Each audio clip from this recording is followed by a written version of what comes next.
नमस्कार, मैं ऋचा सिंह और आप देख रहे हैं सी न्यूज़ भारत।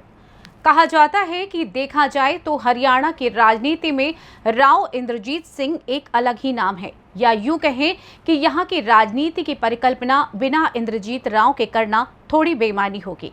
लेकिन हरियाणा में रेवाड़ी सीट से एमएलए चिरंजीव राव ने गुरुग्राम लोकसभा से सांसद और केंद्रीय मंत्री राव इंद्रजीत सिंह पर जमकर शब्द बाण चलाए। दक्षिणी हरियाणा के बड़े लीडर राव इंद्रजीत सिंह को चिरंजीव ने स्वार्थी बताते हुए कहा कि वे कांग्रेस को बुरे वक्त में छोड़कर चले गए थे। राव इंद्रजीत सिंह चाहते हैं कि उनके ही हाथों में सत्ता रहे, लेकिन इलाके के विकास से उनको कोई सरोकार नहीं। ऐसा उन्होंने क्यों और कब बताया, आइए जानते हैं इस रिपोर्ट में। विधायक चिरंजीव राव शुक्रवार को रेवाड़ी के गांव गुरदास माजरा में जनसभा को संबोधित कर रहे थे। राव ने कहा कि राव इंद्रजीत सिंह किसी भी जनप्रतिनिधि का सम्मान नहीं करते। उन्होंने राजघराने में बैठकर राजनीति की है, इसलिए राव इंद्रजीत सिंह ने ऐसे कई लोगों को मंत्री नहीं बनने दिया जिन्हें वे पसंद नहीं थे। इतना ही नहीं, राव इंद्रजीत सिंह की मानसिकता को छोटा बताते हुए चिरंजीव ने कहा कि वो इसलिए ही प्रदेश सरकार में मंत्रियों के कार्यक्रम में स्वयं चले जाते हैं। उनका इशारा 3 दिन पहले रामपुरा और राजियाकी गांव में हुए विकास कार्यों के उद्घाटन कार्यक्रम को लेकर था, जिसमें राव इंद्रजीत सिंह ने पैक्स बैंक और हैफेड गोदाम का उद्घाटन किया था। इसके अलावा चिरंजीव ने कमाली गांव में केंद्रीय मंत्री के पीए द्वारा शिलान्यास कार्यक्रम में शिरकत करने पर भी सवाल उठाए। विधायक ने रेवाड़ी के सेक्टर 4 स्थित सरकारी भवन को लीज पर देकर बनाए जा रहे सुपर 100 प्रोग्राम की बिल्डिंग को लेकर भी सवाल खड़े किए। उन्होंने कहा कि जिस संस्था को जमीन दी गई वो दागदार है। साथ ही एक दिन पहले इसी प्रोग्राम का शिलान्यास करने आई शिक्षा मंत्री कंवरपाल गुर्जर द्वारा सरकारी स्कूलों के बच्चों को लेकर दिए गए बयान को शर्मनाक बताया।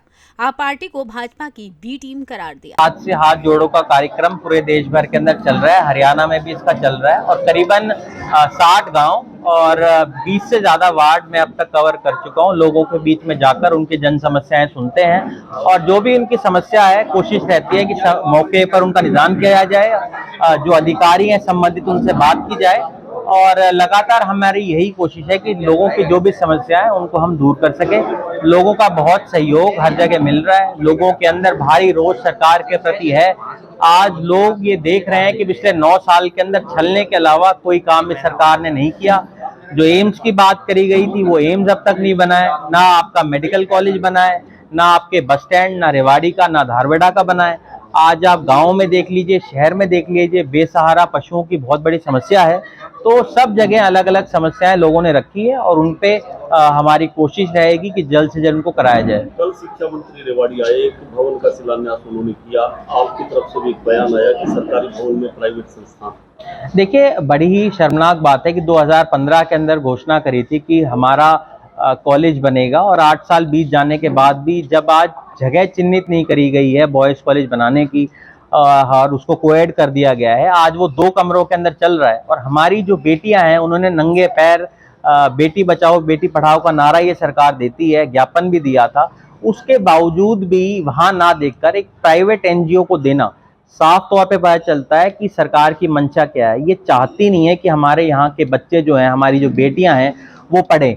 अगर सरकार की सोच ऐसी होती तो यहाँ पर कॉलेज जो है वो मेकशिफ्ट चलाया जाता, जो आज 2 कमरों में चल रहा है। तो इस तरह से विकल्प एक प्राइवेट संस्था है, लेकिन जिस तरह से पैसा सरकार का है, जमीन सरकार की, बिल्डिंग सरकार की, लेकिन पैसा एक आदमी को दिया जा रहा है, इस पे क्या कहेंगे? देखिए, आप एक बात बताइए, इतनी बड़ी हमारी जो बिल्डिंग बनी हुई है, अगर आपके पास बिल्डिंग ज्यादा होती या एक्स्ट्रा पड़ी होती तो आप किसी प्राइवेट संस्था को देते। और ये विकल्प वैसे भी आपने देखा होगा 3-4 साल पहले ये बात आई भी थी कि उनके जो अभिभावक हैं वो गए थे कि जबरन उनको बच्चों को वहां रोका जा रहा है। तो एक ऐसी एनजीओ जिसके ऊपर पहले से दाग लिया हुआ है, क्या कारण है कि उसको इतना पैसा सरकार अपनी तरफ से लगा रही है? बहुत सारे जो अभिभावक हैं उनका मुझे फोन आया, शिक्षक हैं उनका मुझे फोन आया कि ये बहुत गलत हो रहा है और पूरे रेवाड़ी शहर के अंदर ये भारी रोष लोगों के अंदर है कि क्यों हमारी जो इतनी महंगी जमीन है, सरकारी जमीन है, एक प्राइवेट संस्था को दी जा रही है। तो आप ये देखिए, पिछले दिनों में जैसे कि मैंने आपको बताया 23 एक्स मिनिस्टर्स और एक्स एमएलएज ने कांग्रेस पार्टी को ज्वाइन किया और लगातार ज्वाइनिंग हो रही है। अभी तो हमने ज्वाइनिंग रोकी हुई है और जैसे ही ज्वाइनिंग फिर रोकेंगे, करीबन 50 ऐसे लोग और हैं जो कांग्रेस पार्टी को ज्वाइन करना चाहते हैं, जिसके अंदर अभी वर्तमान के भाजपा के और जजपा के विधायक भी हैं जो कांग्रेस पार्टी के अंदर आना चाहते हैं। तो कांग्रेस पार्टी बहुत मजबूत है और मिलकर हम लड़ाई लड़ रहे हैं आपने देखा भी होगा पिछले दिनों में सब लोग मिलके अलग अलग जगह पे कार्यक्रम कर रहे हैं। हुड्डा साहब भी कार्यक्रम कर रहे हैं, विपक्ष आपके समक्ष का उदय भान जी भी मजबूती से लड़ रहे हैं, शैलजा जी भी कार्यक्रम कर रही हैं, किरण चौधरी जी का भी मैं देख रहा था, उन्होंने भी हाथ से हाथ जोड़ो कार्यक्रम कर रखे हैं, कैप्टन साहब भी कर रहे हैं, रणदीप जी भी कर रहे हैं, दीपेंद्र हुड्डा जी बहुत मजबूती के साथ पार्टी को मजबूत करने का काम कर रहे हैं।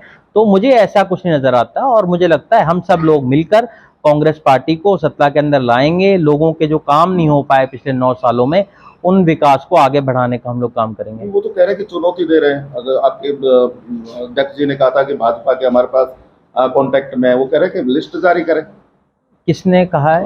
अध्यक्ष जी ने कहा था कि बीजेपी के और भाजपा के एमएलए हमारी जो पिछले दिनों में इनके जो ज्वाइन किए हैं एक्स एमएलएज और एक्स मिनिस्टर्स, वो भी तो भाजपा और इन्हीं से आए थे, इन्हीं पार्टियों से तो आए थे। और हम इन्हें क्यों बताएं कि किन लोगों से हमारी बात चल रही है? मुझे लगता है ये तो हमारा आंतरिक फैसला है, हम किसको बुलाएं किसको ना बुलाएं। रेवाड़ी से सी न्यूज संवाददाता चैन सिंह की रिपोर्ट।